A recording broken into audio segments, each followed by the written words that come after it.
Halo Sobat Misafa, kembali lagi kita berjumpa dan kali ini kita akan membahas tentang peristiwa menarik yang ada di bulan Februari ya. Apa itu? Apa Apa itu ya? itu? Nah, bulan Februari ini kita merayakan hari lahirnya Pater Bertie. Bertie. Ulang tahun Pater Bertie. Bertie nih. Ya, Ulang tahun Pater Bertie lah Bertie ya. ya. Yang jatuh tepat pada tanggal 24 Februari. Ya, oleh karena itu di momen yang sangat pas ini ya, kita akan berbicara tentang siapa itu Pater Bertie. Oke, nah Siap. di sini Sobat Misafa sudah ada paling ujung Diakon Bagas, Diakon Bagas ini bertugas di Paroki Santo Paulus Kleco. oke. Nah, sebelahnya ada Saya Romo Purna dan saya berkarya sebagai pastor vikaris di Paroki Santo Yohanes Evangelis. sebelahnya lagi ya, Saya Diakon Krisna, saya bertugas di Paroki Santo Petrus dan Paulus Minomartani. Nah, dan saya sendiri Diakon Brian, saya bertugas di Paroki Kristus Raja Semesta Alam Tegarejo Salatiga. Tuan rumah nih, tempat yang syuting berbahagia. ini berlangsung nih. Nah, Jadi kita mau mulai dari mana dulu nih? wah, kita mulai dari mana ya? Wah, saya ingin bertanya dulu nih, Diakon-diakon Romo-Romo ini punya info apa nih tentang Pater Bertie? Siapa dulu? Siapa dulu? Siapa dulu ya? Aduh. Hai. Saya mau lihat ya, yang paling tampan dulu nih. Wah. Ada info apa nih? Nah, sebenarnya kalau jadi diakon jangan terlalu ini ya menipu umat ya. Oke. Iya, saya mulai dari ini konteks dulu lah ya. Konteksnya, oh iya ya. Kita kalau bicara sesuatu baik kalau kita lihat konteks. Konteksnya konteks sejarahnya, Sejarahnya, ya. konteks lingkup kemasyarakatannya Betul, Pater betul, Bertie itu seperti apa ya? Nah, kalau kita lihat Pater Bertie itu kan lahir tahun 1840 ya. 1840 itu kan pasca revolusi Prancis dan hidup sampai tahun 1908 itu pasti masih ada pengaruhnya. Masih ada pengaruh ya revolusi Prancis itu ya. Revolusi Prancis itu kan 1789. Jadi kalau dari sejarah saya ingatnya itu ya. Siapa ingatnya? 1789 kan paling gampang. Gampang ya. Nah, setelah revolusi Prancis itu mengakibatkan kertakan lah, katakan ada tegangan. Tegangan antara Pemerintah pemerintah. dan gereja. Wah, Dan situasinya banyak imam yang kemudian diusir, kemudian biarawan-biarawan juga diusir, biara tidak boleh berdiri segala macam itu. Ya, dan pasti pengaruhnya kan besar itu di umat. Ya, umat mulai menurun lah kualitas. Ya, iman. pasti ya. Pasti gitu. Kan. Karena kan ya imamnya saja berkurang ya.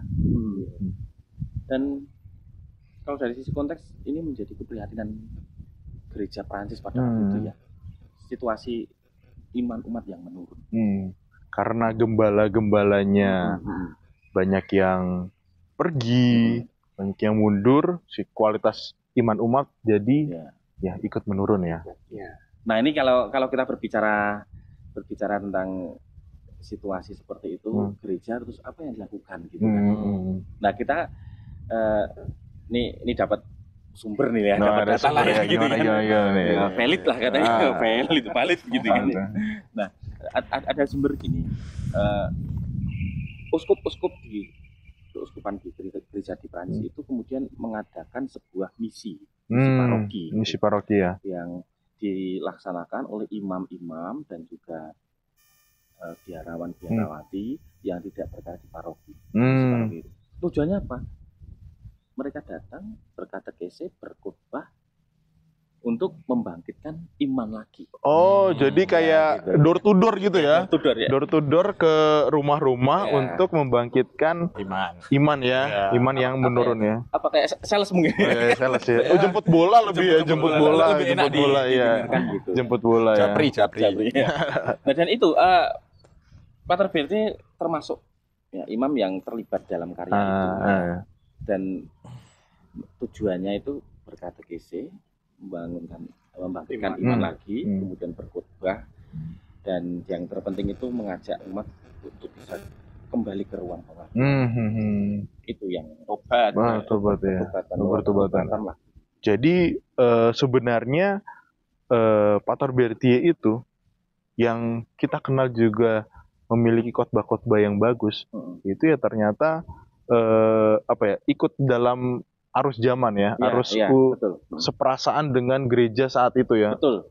Karena gereja membutuhkan sekarang imam-imam atau biarawan-biarawati yang perlu untuk berkatekese. Jadi Pater BT melatih diri ya, Iya. supaya dapat menjadi pengkhotbah yang baik ya. Tapi ini catatan penting loh. Ini catatan penting. Kenapa? Karena gini, ketika pada masa itu untuk berkhotbah tidak semua imam itu memiliki kerelaan hati. Karena itu menjadi sebuah tantangan besar bagi mereka. Nah, disinilah kita lihat nilainya Pater Berti. Dia mampu berkhotbah secara praktis, artinya bisa diaplikasikan, dan juga singkat. Singkat ya, nggak panjang-panjang ya. Jadi kalau bisa Panjang kan singkat. Singkat ya. Oh iya, singkat ya, singkat. Nggak bulan gitu ya. Tapi gini, bukan dalam arti terus kemudian khotbah yang panjang ya cepat selesai. Nah, tapi intinya begini. Ketika singkat itu singkat saja mengena, bermakna bagi hati umat dan bisa diaplikasikan oleh umat dalam jangka waktu 1 minggu berikutnya sampai ketemu. Oh iya, jadi punya tujuan yang jelas ya, sasarannya ya. Jadi katanya berdaya ubah lah kalau berdaya ubah sekarang ya. gitulah ya. Itu yang nilai yang inspiratif sekali ya. Jadi khotbah-khotbah kita harus punya berdaya ubah ya, berdaya ubah ya. Arah yang jelas. Arah yang jelas ya. Jangan cuman itu ya berarti ya, menafsirkan kitab suci ya. Wah, itu kurang banget ya berarti ya. Tapi lebih ke memiliki daya ubah ya. Wah, itu info menarik sekali ya tentang Pater Berti ya. Menarik ini. Menarik ya. Tapi ini gini, Pater Berti kan nggak mau berhenti. Dia hanya berkhotbah saja. Yang menarik, Pater Berti kemudian menuliskan khotbah-khotbah. Oh ya, dia tuliskan ya. Kemudian ya dia juga mengarang buku banyak ya, di samping mengarang buku-buku yang lain, dia juga menuliskan khotbah-khotbahnya itu dan dicetak, diterbitkan untuk membantu imam-imam yang membantu imam-imam lain juga ya. Oh, berarti kalau tadi kita lihat ya flashback tadi kan, tidak semua imam mampu berkhotbah dengan baik, punya kerelaan hati untuk berkhotbah. Dan Pater BT menangkap itu ya. Menangkap itu, dia menuliskan khotbah-khotbahnya untuk membantu para imam yang lain ya. Artinya bukan hanya untuk umat saja, tetapi juga untuk para imam ya. Biarawan. Visioner sekali ya Pater BT sekali ya. Saya pikir itu karena begitu ya. perasaan Seperasaan ya, karena lihat situasi gereja seperti ini nih. Dia ingin berbuat sesuatu. Wah, mantap, info yang bagus ya. Yang bagus. Lalu ini apa lagi nih, Bu? Ya aduh, ada yang lagi. Siapa nih? Tadi kan berkhotbah sudah. Berkhotbah udah. Apa ya? Jangan Bagas mungkin. Dikun Bagasnya punya ini menyambung obrolan yang sudah mulai panas nih. Panas nih syutingnya. Nah, Pater Berti itu kan tadi menuliskan khotbah-khotbahnya untuk para imam yang lain. Selain visioner, ada lagi insight yang boleh kita bagikan dan boleh kita hidupi, yaitu apa? Ini proses pendampingan atau pembinaan. Jangan lupa bahwa Pater Berti itu adalah seorang pembina, seorang pendamping, formator bagi tadi para imam. Tetapi dalam perkembangannya kita lihat bahwa Pater Berti itu mendampingi calon-calon yang mau masuk ke kongregasi MS. Kongregasinya beliau MS sebelum mendirikan MSI. Iya. Jadi MS bagian F bukan ya? Ya, bukan. Ini MS ya. Titik. Nah, Pater Berti ini menjadi formator yang apa yang dia ajarkan juga dia hidupi.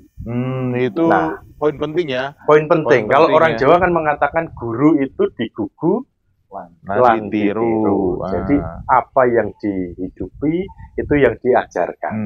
Nah, yang menarik bahwa Pater Berti ini punya watak yang keras. Oh, keras ya. Keras. Bahkan bisa dikategorikan keras kepala.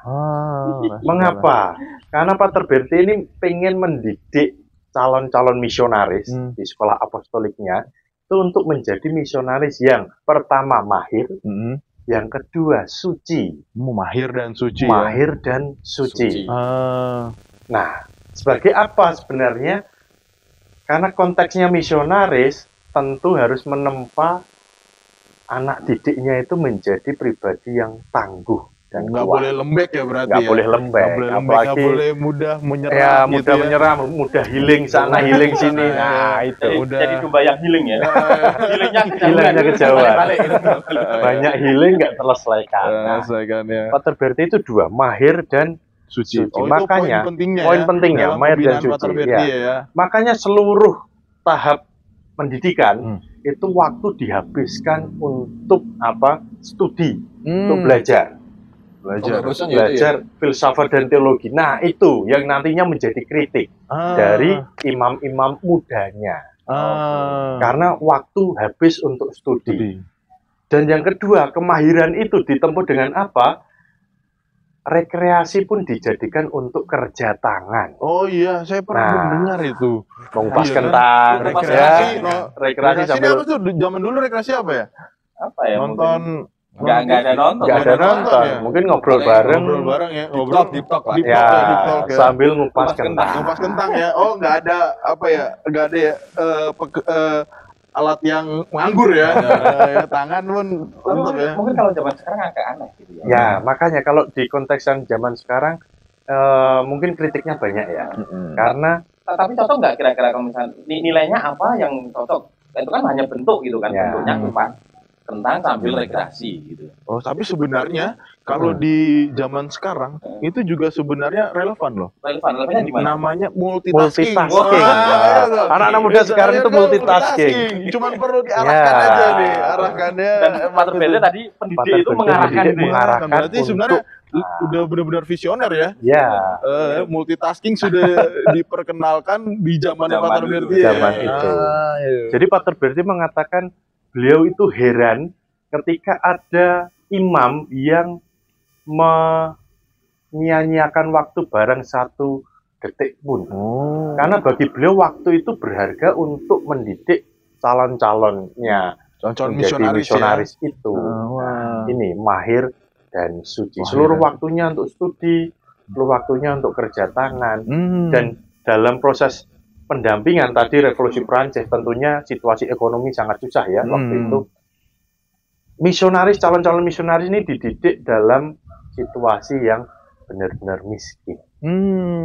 Nah, ini menjadi ujian bagi calonnya akan terus atau tidak dengan situasi yang serba terbatas itu. Jadi seleksi alam ya, Susah, seleksi alam. Seleksi alam Karena ya. Sulit ya. mau makan juga susah, dana tidak ada, harus kupas kentang tadi, waktunya harus disesuaikan sedemikian rupa, dan ada tuntutan memang kemahiran ini bidang filsafat, teologi.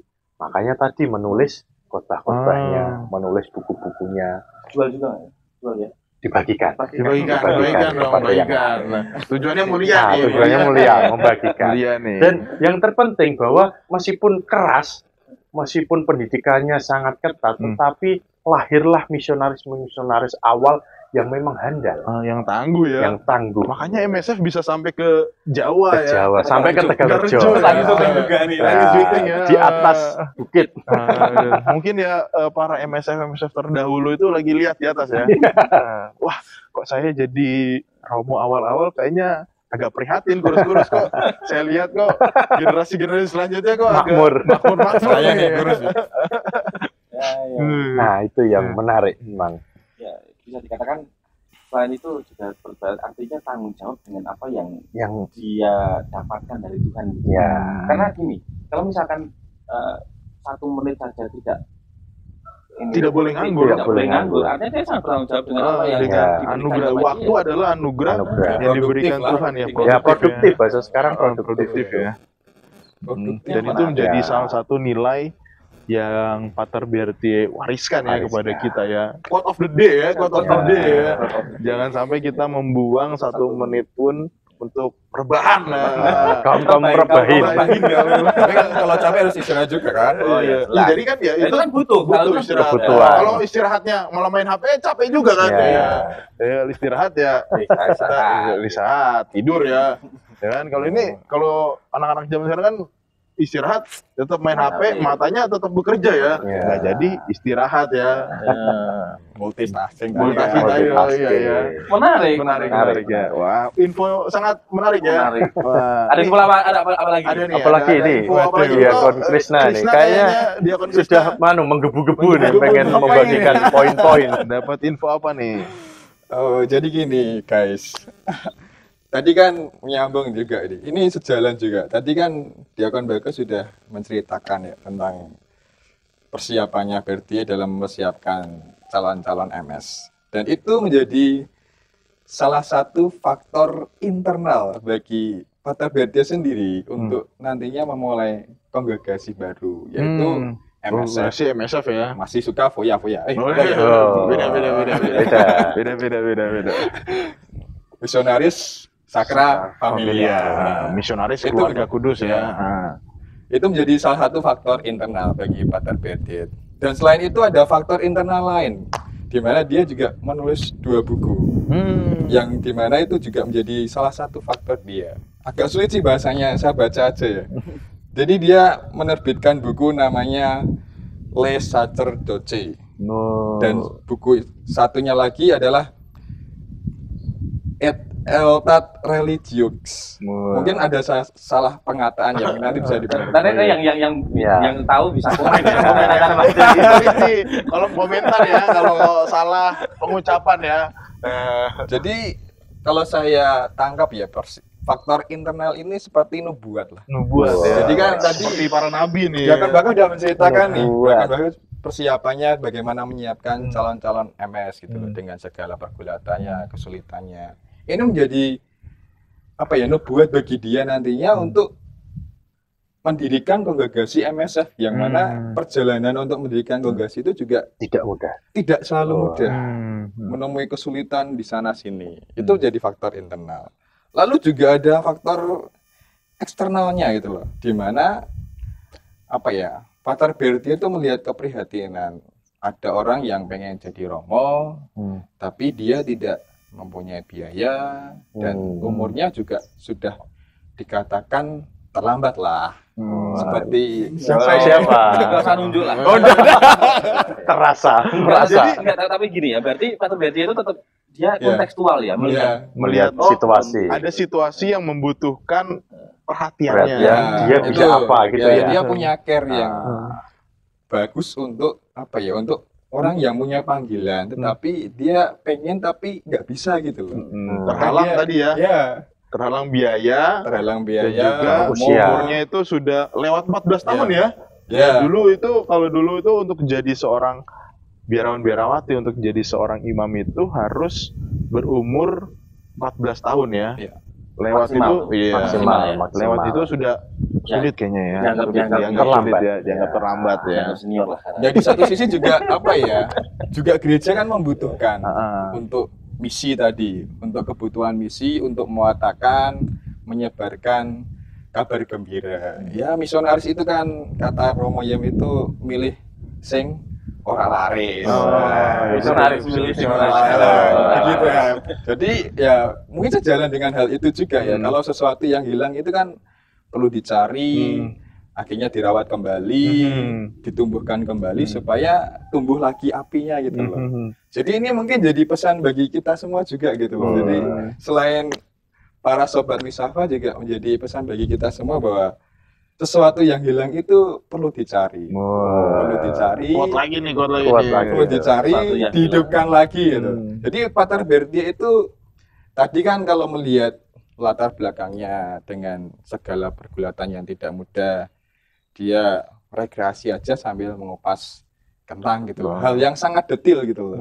Dia sesuatu yang hilang gitu kan ya mungkin orang nggak, kalau hilang ya beli lagi ya. Kalau Pater Bertie Dicari. Mencari ya. Ada usaha ya. Ada usaha untuk mencari, Berarti merawat. punya rasa memiliki ya. Ya, Sense berarti kan of seperasaan, belonging. Seperasaan Ya. gitu. kan maneman gitu loh. Jadi mengajak kita juga untuk tidak takut menjalani panggilan ini. Bahwa ya bagaimanapun juga itu pasti dimanapun itu kan menemui kesulitan ya Pak. Ya. sama dimanapun. Tapi kalau kita mau berjuang seperti Pater Berti, berusaha mencari motivasi awal kita lagi ya, tidak dibiarkan hilang ya. pasti itu menjadi sebuah dasar bagi kita juga Jadi untuk kekuatan. menjalani hidup ini atau menjalani panggilan ini bagi kita di sini. Yang hilang dicari, ditumbuhkan, Dirawat. Rawat, dihidupkan lagi. Wah, Supaya kalau bahasa sekarang menyala abangku. Menyala abang. ya Bangku. Ngeri kali nih abang nih. Sebenarnya cocok juga ya kalau juga misalkan ya. ini dipakai untuk mungkin yang hidup berkeluarga Ah, bersama iya. ya. Rasa cinta, rasa sayang mulai hilang. Harus dicari ya, bukan malah dibuang ya sisa-sisanya ya, tapi harus dicari supaya dapat dihidupkan Menyala abang. Menyala abangku. Oke. Mungkin itu dulu saya. Nanti Iya. lanjut lagi ke Diakon Brian lah. Boleh. Ini apa ya? Gimana? Ya, Brian gimana Saya ini? ini punya info juga nih, Wah. info menarik tentang Pater Berti. Nah, salah satu julukan ya, Oke. ya mungkin ya para diakon dan Ya. Romo tahu ya. Julukan untuk Pater Berti adalah misionaris tanpa kenal lelah. Nah, untuk orang-orang yang belum mengenal Pater Berti dan mengetahui oh Pater Berti adalah misionaris tanpa kenal lelah, pasti kan gambarannya oh pasti Pater Berti itu pergi-pergi jauh ya ke tempat-tempat banyak tempat misi ya pasti ya, iya kan ya, pasti langsung menyangka seperti itu, tapi ternyata tidak ya. Oh, terus Ternyata gimana? tidak nih ya. Pater Berti ya disebut sebagai misionaris tanpa kenal lelah, yaitu karena dia tanpa kenal lelah menyiapkan para misionaris-misionaris mudanya. Di belakang layar Di berarti belakang ya. layar dia. Di belakang layar. Menarik ya, Jadi belakang dia layar di ya. belakang layar ya. Jadi dia wah, kalau misalnya saya sendiri yang punya semangat saya pergi, ya kan? Ya saya hanya pergi sendiri kan. Ya kan? Tapi wah, saya harus menciptakan misionaris-misionaris yang handal, Mahir dan suci. mahir dan suci, dan jumlahnya Lebih banyak. banyak supaya lebih banyak umat yang terlayani, ya kan ya? Sorry. Berarti gini ya, Pater Berti itu belum pernah bermisi ya sebenarnya. Wah, jangan salah. Walaupun dia bekerja di Balik layar. belakang baik layar, tapi dia juga punya pengalaman misi. Nah, dia itu pernah dikirim ke Norwegia. Nah, Norwegia, dan itu menjadi sesuatu yang sangat disyukuri. Pengalaman misi itu menjadi pengalaman yang sangat disyukuri oleh Pater Berti ya. Dan itu juga yang membuatnya, wah, daerah misi perlu misionaris. Nah, itu lagi. Nah, Seperti faktor eksternalnya, Eksternalnya dia, ya. kebutuhan akan Kebutuhan misi. ya, makanya dia itu. Dan kalau kita lihat juga ya, Pater Berti itu kan mendirikan MSF di Belanda ya. Iya, di Gravo ya, di Gravo ya. Dan sebelumnya dia adalah seorang imam di Prancis ya. Jelasnya Beda budaya itu ya. Beda, dia Shock culture nggak itu ya? shock culture pasti ya kayaknya ya. Iya kan? Tapi bisa bahasa Belanda nggak? Wah, sepertinya kurang Kurang. kayaknya ya. Kurang ya. Tapi dia tetap jalan. Tetap jalan ya. Tetap jalan. Dia memiliki ada kesempatan untuk mendirikan kongregasi baru di Belanda. Dia tetap jalan. Ya karena nggak mungkin bikin di Prancis kan. Prancis. Di Prancis Karena ya. situasi ya. Situasi seperti Situasi itu. juga ya. Dan dulu belum ada itu ya, kursus bahasa yang Google Prancis juga belum ada. Prancis belum ada ya. Belum ada ya. Yang penting karena dia itu terpanggil untuk membuat kongregasi yang dapat mencetak misionaris-misionaris. Keberanian, keinginan yang begitu besar itu mengalahkan, aduh takut nih, Nggak ada. Aduh. Kamusnya nggak ada. Gitu, ya, nggak ada. iya, aduh gimana nih, itu nggak ada semua karena dia itu sangat sangat ingin gitu ya untuk mencetak misionaris-misionaris ya. Iya ya. Saya kira kan gini ya. Kalau Tuhan yang manggil, pasti Tuhan juga yang ngasih jalan. Iya, Selalu ada jalan. selalu ada jalan. Kalau Tuhan yang memanggil, Tuhan juga yang bertanggung jawab ya. Iya. Serahkan aja semua. Kita berdebat. Tapi bukan itu maksudnya. Ya, itu maksudnya ya. Ya Pater Berti tetap berusaha, tetap menyiapkan, tetap ya bekerja keras ya. Ya kan, dan tadi kan kita sudah lihat ya dari Diakon Bagas bagaimana kerja kerasnya Pater Berti ya. 1 menit saja tidak dibiarkan hilang. Iya ya, iya kan. Dan semangat misioner ini itu yang Pater Bertie tularkan untuk para misionaris mudanya. Berarti lebih penekanannya kalau saya tangkap di situ kita tuh niat dulu, kemudian dijalankan. Ya. Ada niat, jalankan. Jadi perkaranya akan seperti apa? Pasti akan jalan. Iya, pasti akan jalan. Karena ya kalau kita bayangkan tadi ya, tidak mungkin dia membuat kongregasi di Perancis dengan situasi yang seperti itu. Ada kesempatan membuat kongregasi di Belanda, ya kan? Itu udah misionaris ya. Udah misionaris ya. Perancis ke Belanda, ya kan? Langsung diambil, ya kan? Enggak pikir panjang ya. Dan lebih penting lagi dia itu berani bekerja di balik layar. Berani bekerja di balik layar ya. Ya biar gunung kondang yang penting menang gitu.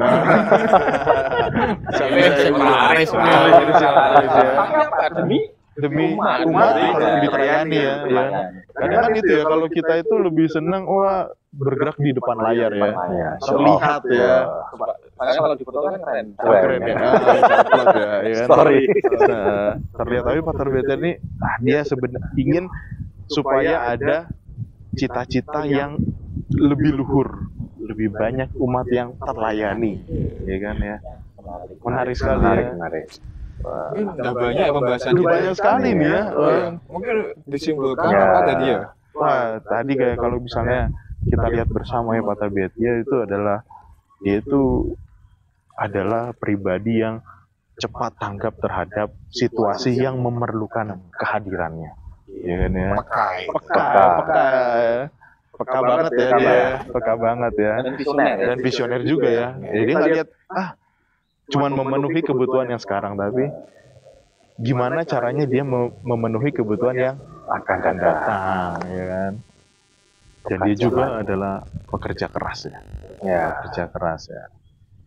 Ya, bisa dikatakan kalau misalkan keras kepala mungkin bukan keras kepala dalam arti yaitu sulit menerima masukan, tapi dia punya prinsip, punya kemauan yang keras ya. Kemauan kuat. Dan itu ya sebenarnya saya sekarang ini menjadi semakin bangga nih menjadi seorang MSF. Punya ya? Saya MSF yang anaknya Pater Bertie. Saya agak terharu nih, Mas. Ternyata begitu banyak teladan, begitu besar cita-cita luhur yang dimiliki oleh Pater Bertie ya. Ya semoga ya Pater Bertie yang sedang menyaksikan bangga juga ya. Wah ini. Dan juga lagi kalau mau disimpulkan yang paling penting juga ada kemauan itu niat dan dilakukan ya. Enggak ntar dulu ya. Enggak nanti ya. Langsung. Dan satu lagi kalau saya pikir cepat itu balik ke belakang layar ya. Itu menjadi sesuatu yang gimana ya? Mungkin itu menjadi sesuatu yang barang yang berharga sekarang. Barang. Ketika semua orang ingin itu tampil show off ya. Dan itu bekerja di balik layar demi umat di gereja ya, dan juga demi kemuliaan Tuhan yang lebih besar pastinya ya. Iya ya, kerja di belakang layar, tidak terlihat tapi nyata ya, tersembunyi namun nyata. Wah, hebat sekali. Wah, bosku ya. Nyala bantu. Wah, sudah banyak ya. Banyak ya, dan ini menjadi teladan-teladan Pater Bertie yang kita syukuri ya. Dia kan ketika kita merayakan ulang tahun Pater Bertie ya, merayakan kelahirannya Pater Bertie ya, kita ya sebagai anak-anak Pater Bertie kita memang seharusnya ya membangkitkan kembali teladan-teladan ya, semangatnya dan dibagikan ya. Semoga ya sharing-sharing kita ini berguna juga ya bagi para pendengar semuanya ya. Dan ya kekayaan Pater Bertie ini akhirnya ya dapat kita nikmati, kita hayati, dan kita lakukan dalam kehidupan kita sehari-hari. Oke. Gimana nih? Kita ngopi ya. Ngopi dulu ya. Untuk merayakan. Untuk merayakan nih perlu ulang tahun Partai BT ya, kita perlu ngopi-ngopi bareng ya. Kita tadi kan sudah banyak gitu ya berbicara ya. Berbicara. Sekarang kita ngopinya sambil ngupas kentang ya. Oke, gitu ya. Oke. Sobat Misafa sekalian, nah demikianlah bincang-bincang kita pada hari ini. Semoga apa yang sudah kami bagikan bersama, obrolan-obrolan kita dapat menambah wawasan pendengar Misafa semua tentang Pater BT. Oleh karena itu, kami undur diri. Tuhan memberkati, keluarga kudus melindungi.